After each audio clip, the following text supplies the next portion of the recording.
শ্রীলঙ্কার রহস্যময় এক পাহাড়, নাম তার আদম পাহাড়। নানা কারণে এই পাহাড়টি রহস্যে ঘেরা। এই পাহাড়টিতে রয়েছে বিরাট আকারের এক পায়ের ছাপ, আর সেই পায়ের ছাপ নিয়েই যত রহস্য। এই পায়ের ছাপটিকে সব ধর্মের মানুষই পবিত্র হিসেবে মনে করেন। সুপ্রিয় দর্শক, আমাদের নতুন এপিসোডে আদম পাহাড়ের ইতিহাস নিয়ে জানার চেষ্টা করব।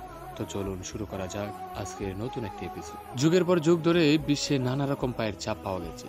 তা নিয়ে রয়েছে নানা জল্পনা এবং কল্পনা। এসব পায়ের ছাপ এক একটা এক এক রকম, আকৃতি আবার নানা ধরনের। কিন্তু এসব পায়ের চাপ সম্পর্কে মানুষের জানার আগ্রহ দীর্ঘদিন ধরে। এমনই এক পায়ের চাপ আদম পাহাড়ে। শ্রীলঙ্কার মুসলমানরা বিশ্বাস করেন পৃথিবীর আদি মানব হযরত আদম আলাইহিসসালাম প্রথম এই শ্রীলঙ্কায় পদার্পণ করেছিলেন।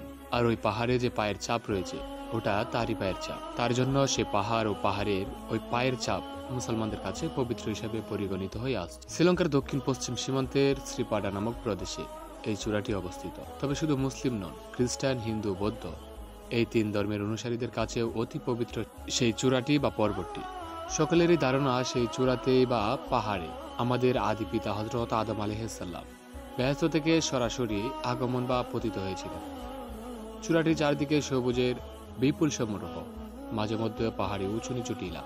পাহাড়ি চূড়ার আশেপাশে রয়েছে অসংখ্য ছোট ছোট নদী এবং পাহাড়ি ঝর্ণা, সব মিলে এক মায়াবী নয়ানবিরাম দৃশ্য। চূড়াটিতে আদম আলাইহিসসালামের পায়ের যে চিহ্ন রয়েছে তার পরিমাপ হচ্ছে প্রায় 5 ফুট 7 ইঞ্চি, দৈর্ঘ্য এবং প্রস্থ হচ্ছে 2 ফুট 6 ইঞ্চি। বৌদ্ধ ধর্ম মতে খ্রিস্টপূর্ব 300 অব্দে এই পদচিহ্ন আবিষ্কৃত হয়। আবিষ্কৃত হওয়ার পরে পদচিহ্নের চতুর্দিক ঘেরাও দিয়ে রাখা হয়েছে।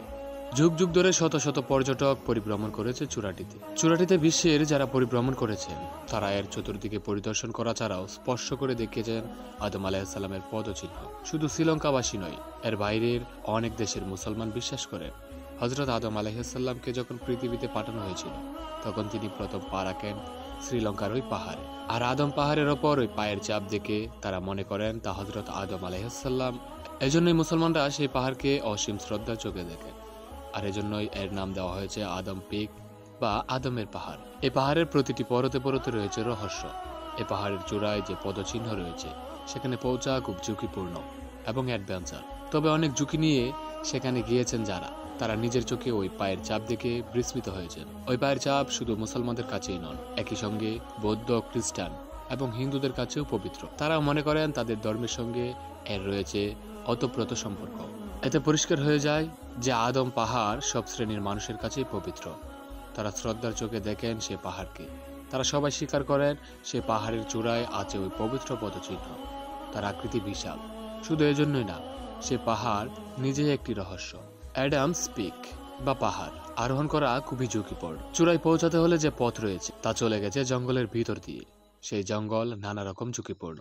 আছে বিষধর কীটপতঙ্গ। তবে চূড়ার কাছাকাছি একটি দাতব সিঁড়ি আছে, তাতে রয়েছে 4000 ধাপ সিঁড়ি। এর প্রতিটি ধাপ নিরাপদ নয়। তার ওপর দিয়ে ঝুঁকি নিয়ে শীর্ষে যেতে হলে কমপক্ষে 12 থেকে 16 ঘন্টা সময় লাগে।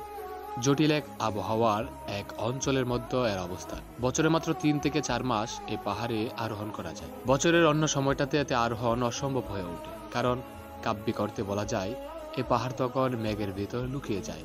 চারদিক থেকে মেঘ জেঁকে ধরে। পাহাড় এবং পাহাড়ের পদচিহ্ন নিয়ে একটি বই লিখেছেন মার্কুস এক্সল্যান্ড। বইটির নাম the sacred footprint, a cultural history of Adam Peak. তাতে বলা হয়েছে সে পাহাড়টি 2243 মিটার উঁচু, আকৃতি কোণের মতো। ভারত মহাসাগর থেকে সেই পাহাড় পরিষ্কারভাবে দেখা যায়। আগেকার দিকে আরবের শৌখিন ব্যক্তিরা সমুদ্র যাত্রায় এসে পিরামিডের আকৃতির সেই পাহাড় দেখে পুলকিত হতেন। তাদের কেউ কেউ এটাকে বিশ্বের সর্বোচ্চ পাহাড় বলেও অভিহিত করেছেন।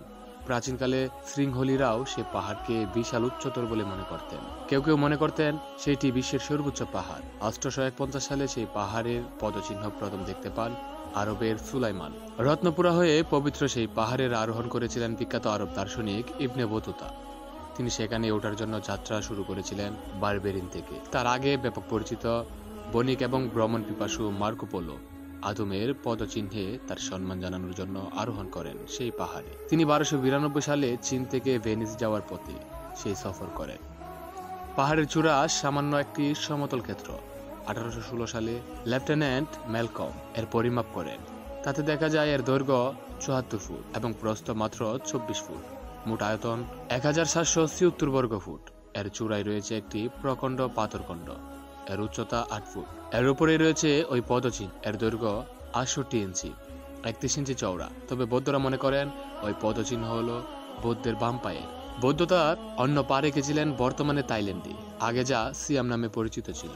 থাইল্যান্ডে রয়েছে তার ডান পায়ের ছাপ, তাই ভাষায় তাকে বলা হয় ফ্রাসার। সেখানে পায়ের চাপের যে মাপ তা আদম পাহাড়ের পায়ের চাপের মতো, আকারও একরকম। এরকম পদচিহ্ন আরো পাওয়া গেছে লাওসে, কেবুজে ও চীনে। বৌদ্ধরা ধারণা করেন বুদ্ধ ছিলেন 35 ফুট লম্বা, তাই তিনি এত দূরে পা ফেলতেন। তবে এই পদচিহ্ন খ্রিস্টানরাও সম্মানের চোখে দেখেন। 1505 সালে শ্রীলঙ্কা সফরে এসেছিলেন পর্তুগিজ এক নাগরিক। তিনি সেই পাহাড়কে বলেছিলেন পিকু ডি আদম। তারা মনে করেন স্টেইন থমাস দা ডাউবাটার ভারত এবং শ্রীলঙ্কা এসেছিলেন। তারপর তিনি এই পাহাড়ে পা রেখে স্বর্গে চলে গিয়েছিলেন। তবে হিন্দুরা মনে করেন সেই পদচিহ্ন হলো শিবের পায়ের। লাখ লাখ বছর ধরে চলে আসা যে রহস্যভেদ তা আজও মানুষে জানতে পারেনি। আর সেটা হলো চূড়ার যে স্থানে আদম আলাইহিসসালামের পায়ের চিহ্ন, সেই স্থানে জানুয়ারি থেকে এপ্রিল পর্যন্ত সূর্যের আলো, আর মে থেকে নভেম্বর পর্যন্ত মেঘের ঘনাঘটা বা বৃষ্টি পড়ে না। এমন আরো অনেক রহস্য আছে এই চূড়াটিকে কেন্দ্র করে। অতি চমৎকার এই চূড়াটি বছরের পর বছর অবিকল রয়ে গেছে। এর সৌন্দর্য এতটুকু হ্রাস পায়নি। সে কারণে চূড়াটি বিশ্বের মানুষের কাছে পবিত্র বলে পরিচিত।